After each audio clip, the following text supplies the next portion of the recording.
দাবিদল আমরা জুলাই বিপ্লবের সময় অনেক শুনতাম দিল্লি না ঢাকা।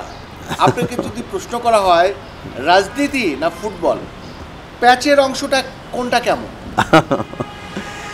নীতিবাচকভাবে চিন্তা করলে প্যাচের অংশ তো মানে দুটোতে সেম, একটাতে স্পোর্টসম্যানের খেলার ভিতরে, আরেকটা হলো স্পোর্টসম্যান রাজপথে।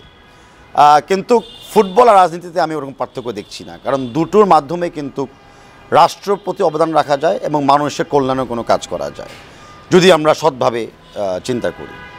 দেশের বাইরে অনেকে রাজনীতিবিদদেরকে যতটা চিনে তার চেয়ে ক্রীড়াবিদদেরকে আরও বেশি চিনে। দেশের ভিতরেও রাজনীতিবিদদেরকেও ইকুয়ালভাবে চিনে, আমাদের তারকারা রাজনীতিবিদও হয়, ফুটবল প্লেয়াররাও হয়।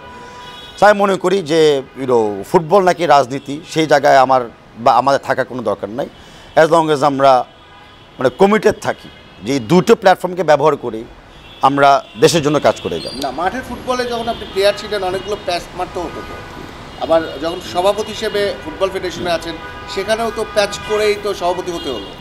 রাজনীতির প্যাচটা মানে কতটা জটিল বা এই প্যাচগুলো কতটা সহজ ছিল? দুটোটাই সেম, কারণ রাজনীতি যেরকম অনেক কৌশল নিতে হয়, ফুটবলে ওরকম অনেক কৌশল নিতে হয়। যত কৌশলই আপনি নেন এমন কিছু সামনে চলে আসে কোনো ব্যক্তি বা এনভায়রনমেন্ট যেটা পুরো প্ল্যানিংটাকে নষ্ট করে দেয়। তো দুই জায়গায় আমাদের কমিটমেন্ট রাখতে হয়েছে, মাথা ঠান্ডা রাখতে হয়েছে যে নেগেটিভটাকে অ্যালাউ করা যাবে না আমাকে ফ্রাস্ট্রেট করার জন্য। শিয়া বাটার ও ভিটামিন ই সমৃদ্ধ lily glam beauty soap. Lily, always beautiful. And positive নিয়ে এগিয়ে যাইতে হবে। তবে ডিফারেন্সটা হলো একটা যে মানে রাজনৈতিক মাঠে সকলে অনেক স্টেক হোল্ডারদের সাথে কথা বলতে হয়, আর ফুটবলের মাঠে স্টেক হোল্ডার একটা গ্রুপ যে যারা ক্রীড়ার পিছে আছে, হয়তো কোচ বা প্লেয়ারের পার্থক্য হতে পারে, বা রাজনৈতিক অঙ্গলে তো ধর্ম চলে আসে, আমাদের ব্যাকগ্রাউন্ড চলে আসে, ডিস্ট্রিক্ট চলে আসে।